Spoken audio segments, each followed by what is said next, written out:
Welcome back, everybody, for another deep dive. This time, we're going to be looking into debt recovery in Spain. Oh, cool. Yeah, it's fascinating stuff. I know a little bit about it. Do you? Yeah. Oh, that's great. Yeah. So we're going to be looking at a specific legal process called Proceso Monitorio.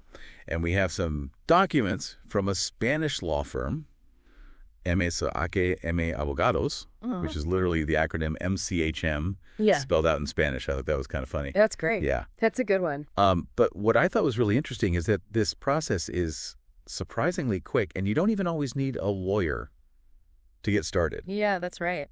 The Proceso Monitorio is designed for claiming what are called liquidated debts. So these are debts that are clearly defined, overdue, legally enforceable, and importantly documented. So you need proof, not just hearsay. Right, you got it. Okay, what kind of debts are we talking about here? What kind of situation? Well, the documents outline 5 main types, and the first is unpaid invoices. So, for instance, if a supplier delivered 5,000 euros worth of goods, but the client didn't pay. That makes sense. I feel like any business owner would have to deal with that. Oh, yeah, absolutely. At some point, for sure. What are the other types? Well, another common one is unpaid loans between friends. Really? Yeah. Wow. The source gives the example of a 2,000 euro loan that went bad. Wow. I didn't realize you could use this for personal loans between friends. Yeah. That makes you wonder if they're still friends. I was thinking the same thing. Yeah. Yeah. Okay, so unpaid invoices, unpaid loans between friends. What's next? Next is unpaid rent.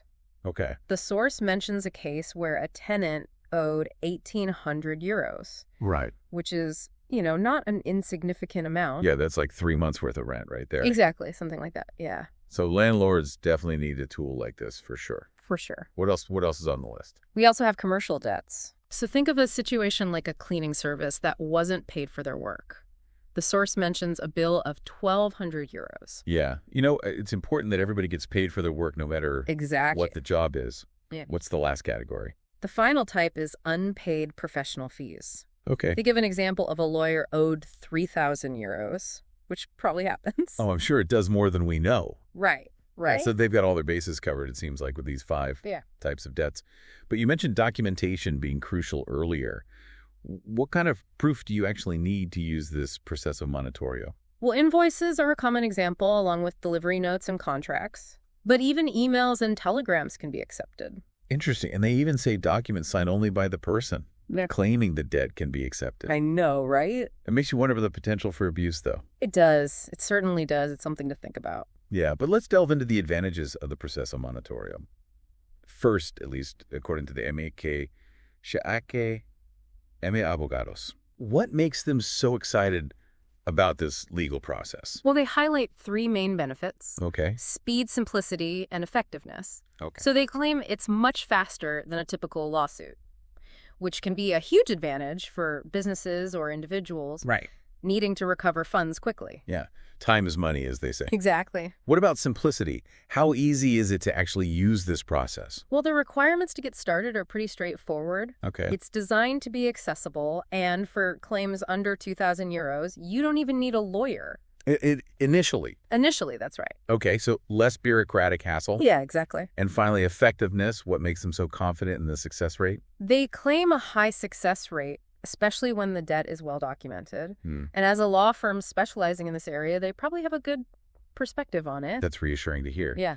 But like any legal process, I imagine there are potential downsides or situations where it might not be the best approach. Yeah. What are some of the pitfalls you see? Yeah, you're absolutely right. One thing to remember is that even though it can be simple to start if your documentation isn't rock solid, or if the debtor contests the debt, with their own evidence, things can get more complicated. Right, so it's not a guaranteed win. You actually have to be prepared to prove your case. You got it. What happens if the debtor responds within that 20-day window? Well, if they formally contest the debt, the case could potentially move to a regular court proceeding. Oh, wow. So it could become more like a traditional lawsuit, which kind of defeats the purpose of the Proceso Monitorio's speed and simplicity. Right. It seems like a double-edged sword. Yeah. So while it's a potentially powerful tool, it's important to understand the nuances and carefully assess each situation. Yeah. You mentioned potential for misuse earlier, and I think that's something worth exploring further. How could someone abuse this system, given what we know? That's a great point, and it's something to be aware of since even unilaterally, Signed documents can be used as evidence there's a risk of someone making false or exaggerated claims.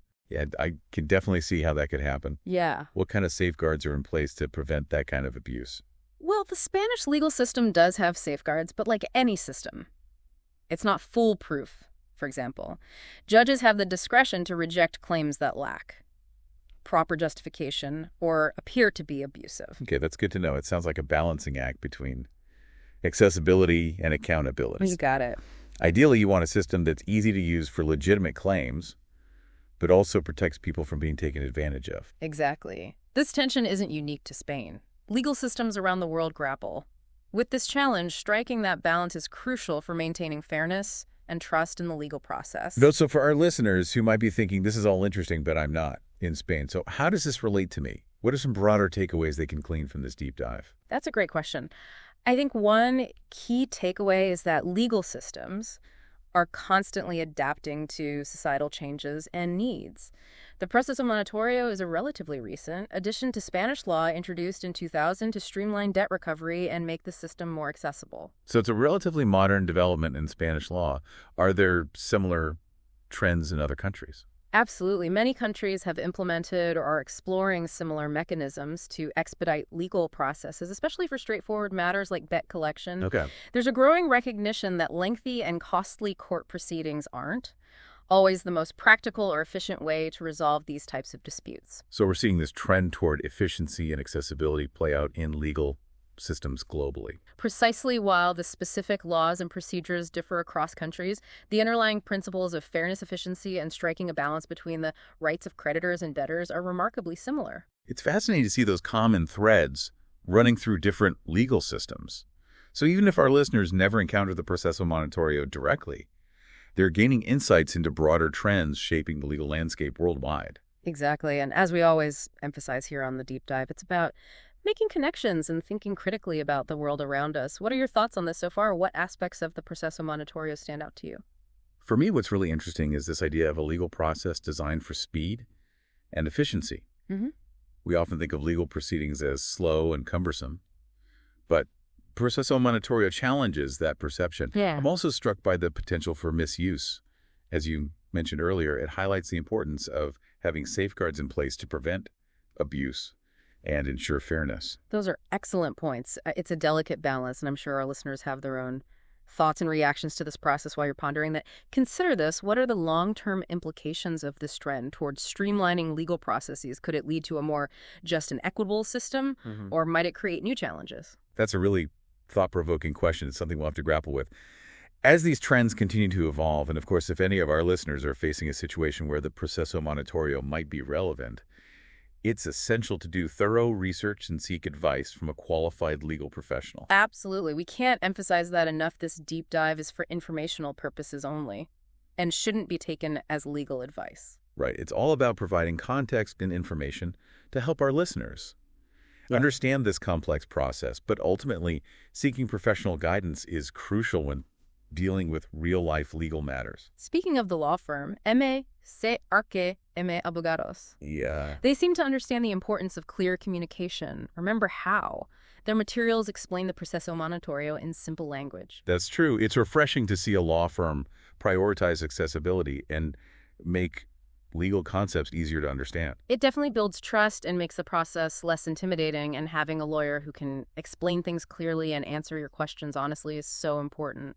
I couldn't agree more. Legal matters can be stressful, and having that clear communication and a sense of trust with your lawyer can make all the difference. It seems like MCHM Abogados understand that their website mentions that they offer services in multiple areas of law, not just debt recovery and JADO. Right. They work with both individuals and businesses. They do seem to be positioning themselves as a full-service firm. And remember, they even have a dedicated line for urgent legal needs. Oh, right. That shows they recognize that legal issues can pop up unexpectedly and require quick action. Yeah, it definitely seems like they're trying to make legal services more approachable and accessible, which I think is a positive thing. Absolutely. It goes back to that idea we discussed earlier about legal systems evolving to meet people's needs. Right. So to bring it all back to our listener, if you're ever facing a legal issue in Spain, whether it's debt recovery or something else entirely, what are the key takeaways? from our deep dive into the processo monitorio? I think the most important takeaway is to be informed and understand your rights and options, and don't be afraid to seek professional legal advice. That's excellent advice. And remember, even if you're not in Spain, the principles you've discussed today apply to legal systems around the world. Fairness, efficiency, and finding.